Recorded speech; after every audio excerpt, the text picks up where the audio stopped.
Bonjour, c'est Anne-Sandrine Di Girolamo au micro des Ondes de l'Imo, le podcast immobilier attentif et curieux.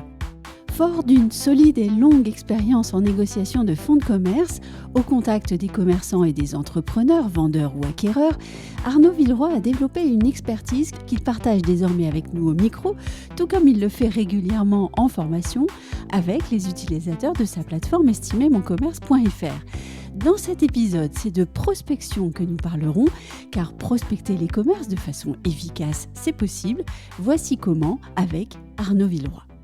Arnaud Villeroy, bonjour. Bonjour Anne-Sandrine. Est-ce qu'il y a une méthode pour prospecter les commerces ? Alors je m'entends quand je pose cette question. La vraie question, c'est celle-ci. Est-ce qu'il y a une méthode différente pour prospecter les commerces de celle qui est appliquée par les professionnels de l'immobilier résidentiel ? Oui, et il se trouve qu'elle est extrêmement simple, puisque là où dans l'immobilier traditionnel, on se heurte facilement à des portes, eh bien, lorsque l'on prospecte des fonds de commerce, il suffit tout simplement d'aller les voir puisque les portes sont ouvertes. Oui, c'est ce que j'allais dire. Par nature, elles sont ouvertes. Tout à fait. Donc, ça vous invite à rentrer. Il suffit donc, pour prospecter, eh bien, de sillonner les rues, les zones et de rentrer dans les commerces les uns après les autres pour très schématiquement leur demander s'ils sont vendeurs. Et donc ça, c'est le premier secret d'une prospection de commerce efficace ? Exactement, c'est souvent quelque chose que les agents immobiliers ne suspectent pas, puisqu'ils se heurtent à des difficultés généralement dans l'immobilier résidentiel. Ils ne suspectent pas la facilité lorsqu'on prospecte des fonds de commerce, simplement en se déplaçant, dans la rencontre des exploitants, de pouvoir rentrer beaucoup de mandats de vente.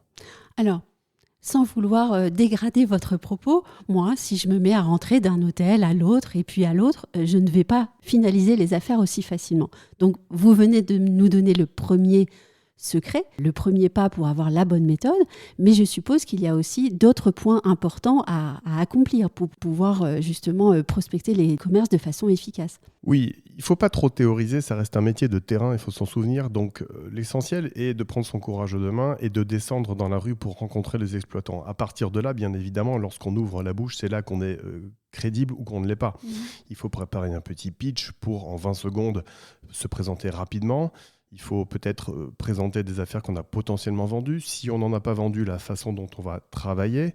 Mais globalement, l'idée, c'est de poser sa personnalité, de montrer qu'on est professionnel, qu'on va apporter un véritable service à l'interlocuteur. Comment est-ce qu'on se présente, par exemple ? Vous parlez du pitch, vous avez dit même 20 secondes. Mais est-ce qu'on peut aller un petit peu plus loin ?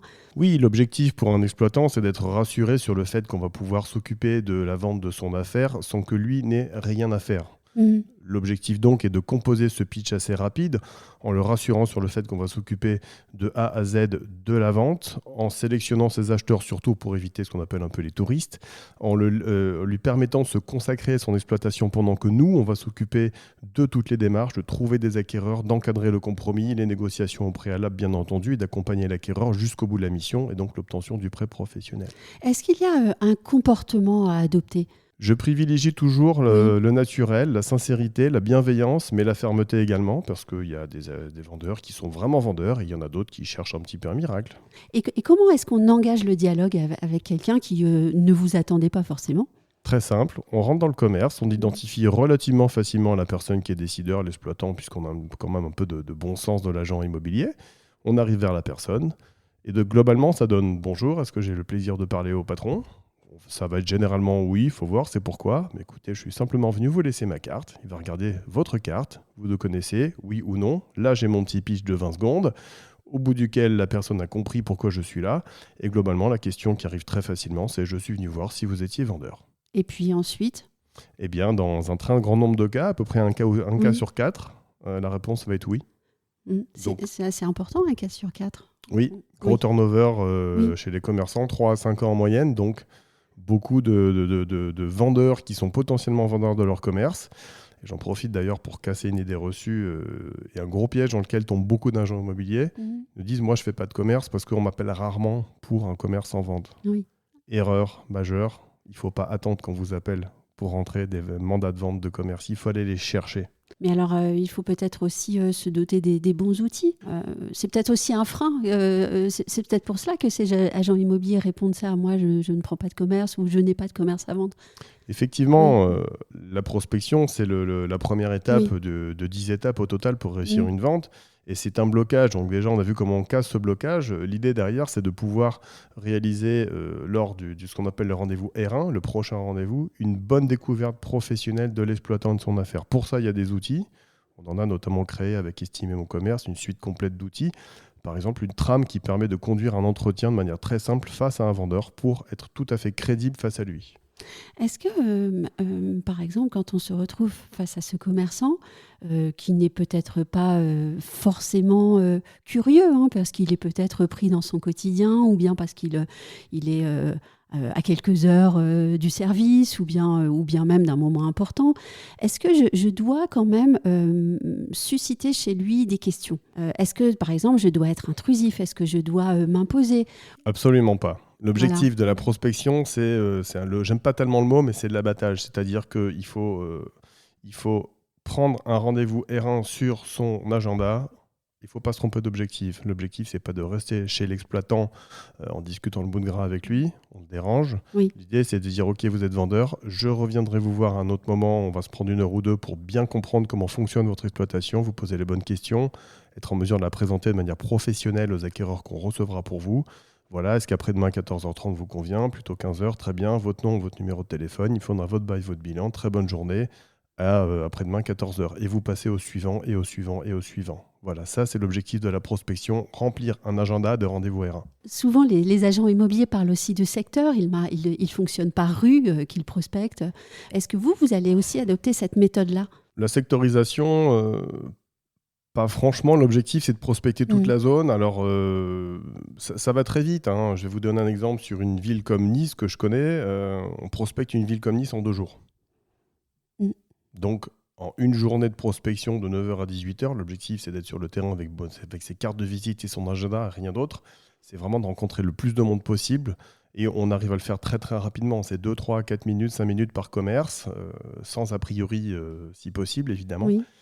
Et puis on arrive, que ce soit une zone urbaine ou périurbaine, en voiture ou à pied, en transport en commun, à couvrir une large zone très rapidement. C'est pour ça que généralement je dis qu'en réalisant une journée de prospection par semaine, on arrive à rentrer facilement 20 bons mandats par mois de fonds de commerce. Donc, je crois qu'on peut passer à la dernière question, parce qu'on sait que les auditeurs adorent les histoires. Là, il est vrai qu'on a parlé beaucoup de théorie, hein, et vous nous avez d'ailleurs mis en garde sur le risque de théoriser cela. Est-ce que vous avez une ou plusieurs bonnes histoires à partager avec nous sur cette question de la prospection de commerce pour bien nous faire comprendre les points essentiels à retenir ? Absolument, j'en ai plusieurs, mais je vais en raconter une qui symbolise le fait qu'il ne faut pas avoir d'a priori ni de retenue dans la prospection, qui paye toujours. Lors d'une journée de prospection, j'ai poussé la porte d'un bel hôtel, tout simplement. Il se trouve que le patron était, comme très souvent chez les hôteliers indépendants, à l'accueil. Et voilà, est-ce que vous êtes vendeur de votre affaire ? Oui, écoutez, venez me voir dans mon bureau. Je vais passer dans le bureau, et puis de fil en aiguille, ça s'est terminé un rendez-vous R1, prise de mandat et vente de l'hôtel avec des très beaux honoraires à la clé. Et j'ai refait la même chose sur le même hôtel pendant quelques années plus tard d'ailleurs. Ah oui, parce que ça aussi, c'est un point important.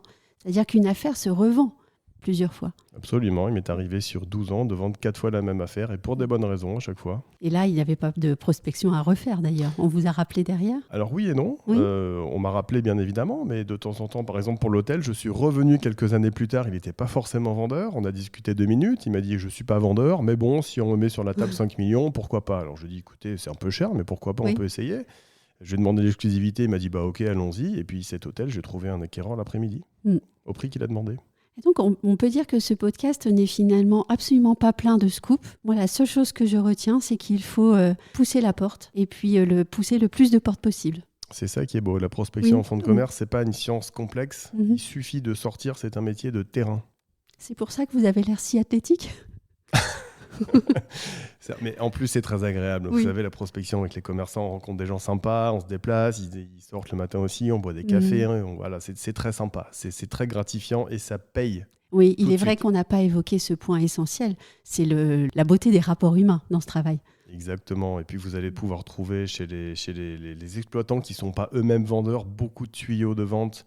Donc, globalement, ce qu'il faut retenir, c'est qu'on n'a pas besoin dans ce métier d'avoir forcément un réseau de prescripteurs important pour démarrer tout de suite et rentrer des mandats, beaucoup de mandats et de bons mandats. Il faut aller les chercher.